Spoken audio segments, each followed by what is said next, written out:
భారత్ ప్రపంచంలోనే అత్యధిక యువశక్తి కలిగిన దేశంగా ప్రత్యేక గుర్తింపు పొందింది. దేశ జనాభాలో ఎక్కువ శాతం యువతే. ఈ యువత దేశానికి గొప్ప సంపదగా మారాల్సిన పరిస్థితిలో గత కొన్ని సంవత్సరాలుగా అదే యువత నిరుద్యోగం అనే తీవ్రమైన సమస్యతో పోరాడుతోంది. చదువులు పూర్తయినా ఉద్యోగం దొరకడం లేదు, నైపుణ్యమున్న అవకాశాలు కనిపించడం లేదు అనే ఆవేదన నేటి యువతలో స్పష్టంగా కనిపిస్తోంది.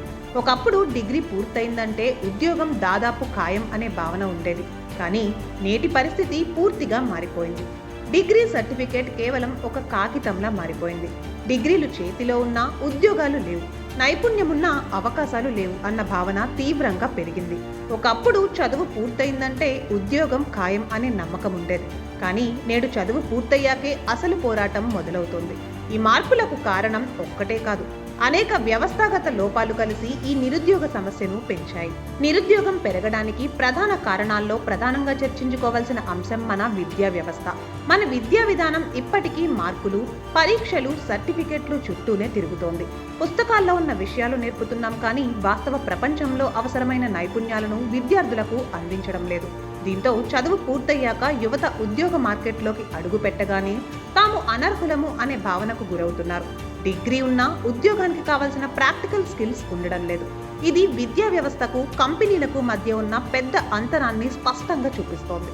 నిరుద్యోగం పెరగడానికి ఇంకో ముఖ్యమైన కారణం ఉద్యోగాల సృష్టి వేగం తగ్గడం. ప్రతి సంవత్సరం కోట్ల మంది యువతీ యువకులు ఉద్యోగ మార్కెట్లోకి వస్తున్నారు. కానీ ఆ స్థాయిలో కొత్త ఉద్యోగాలు సృష్టించడం లేదు. పరిశ్రమలు ఆటోమేషన్ వైపు వెళ్లటం, యంత్రాలు, ఆర్టిఫిషియల్ ఇంటెలిజెన్స్ మనుషుల పనిని భర్తీ చేయడం వల్ల తక్కువ నైపుణ్యం ఉన్న ఉద్యోగాలు వేగంగా తగ్గిపోతున్నాయి. ఇది నిరుద్యోగాన్ని మరింత పెంచుతోంది. ఇక ప్రస్తుతం కనిపిస్తున్న మరో సమస్య ఒకే రకమైన ఉద్యోగాలపై ఆధారపడటం. యువతలో ఉద్యోగాలపై ఉన్న దృక్పథం కూడా ఒక కారణంగా మారుతోంది. చాలా మంది యువతీ యువకులు ప్రభుత్వ ఉద్యోగం సాధించాలని ప్రధాన లక్ష్యంగా పెట్టుకున్నారు. ఈ క్రమంలో ఒక ప్రభుత్వ ఉద్యోగానికి లక్షల మంది పోటీ పడుతున్నారు. అందులో కొద్ది మందికే అవకాశం దక్కుతోంది. మిగతా వారు నిరాశతో నిరుద్యోగులుగా మిగిలిపోతున్నారు. ప్రైవేట్ రంగం, స్టార్టప్లు, స్వయం ఉపాధి వంటి మార్గాలపై సరైన అవగాహన లేకపోవడం కూడా ఈ సమస్యను ప్రస్తుతం తీవ్రంగా పెరుగుతోంది. గ్రామీణ ప్రాంతాల్లో పరిస్థితి ఇంకా తీవ్రంగా ఉంది. వ్యవసాయం మీద ఆధారపడే ఉపాధి అవకాశాలు తగ్గుతున్నాయి. చిన్న రైతులు, వ్యవసాయ కూలీలు స్థిరమైన ఆదాయం లేక ఇబ్బంది పడుతున్నారు. గ్రామాల్లో పరిశ్రమలు, నైపుణ్య శిక్షణ కేంద్రాలు తక్కువగా ఉండడంతో యువత పట్టణాల వైపు వలస వెళ్లాల్సి వస్తోంది. కానీ పట్టణాల్లో కూడా ఉద్యోగ అవకాశాలు పరిమితంగానే ఉండడంతో నిరుద్యోగం మరింత పెరుగుతోంది. నిరుద్యోగ సమస్య ప్రభావం కేవలం ఆర్థికంగా మాత్రమే కాదు.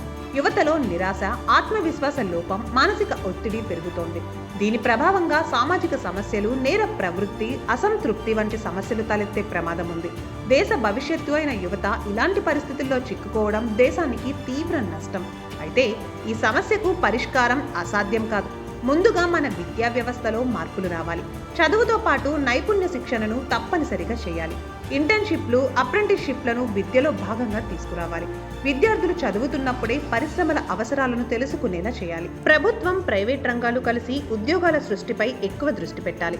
చిన్న, మధ్య తరహా పరిశ్రమలకు మద్దతు ఇస్తే ఎక్కువ మందికి ఉపాధి లభిస్తుంది. స్టార్టప్లను ప్రోత్సహించడం ద్వారా ఉద్యోగాలు వెతికే వారిని కాకుండా ఉద్యోగాలు సృష్టించే యువతను తయారు చేయవచ్చు. గ్రామీణ ప్రాంతాల్లో పరిశ్రమలు, స్కిల్ డెవలప్మెంట్ సెంటర్లు ఏర్పాటు చేయాలి. దీంతో గ్రామీణ యువత తమ ప్రాంతాల్లోనే ఉపాధి పొందగలుగుతారు. డిజిటల్ టెక్నాలజీని ఉపయోగించి రిమోట్ వర్క్ అవకాశాలను పెంచితే పట్టణాలపై ఒత్తిడి తగ్గుతుంది. యువత కూడా తమ దృక్పథాన్ని మార్చుకోవాల్సిన అవసరం ఉంది. ఒకే రకమైన ఉద్యోగాలపై ఆధారపడకుండా కొత్త అవకాశాలను సృష్టించుకోవాలి. నైపుణ్యాలను నిరంతరం పెంచుకుంటూ మారుతున్న కాలానికి అనుగుణంగా తమని తాము ఉన్నతంగా తీర్చిదిద్దుకోవాలి. భారత్కు యువశక్తి లోటు లేదు. లోటు ఉన్నది ఆ యువశక్తిని సరైన దిశలో ఉపయోగించడంలోనే.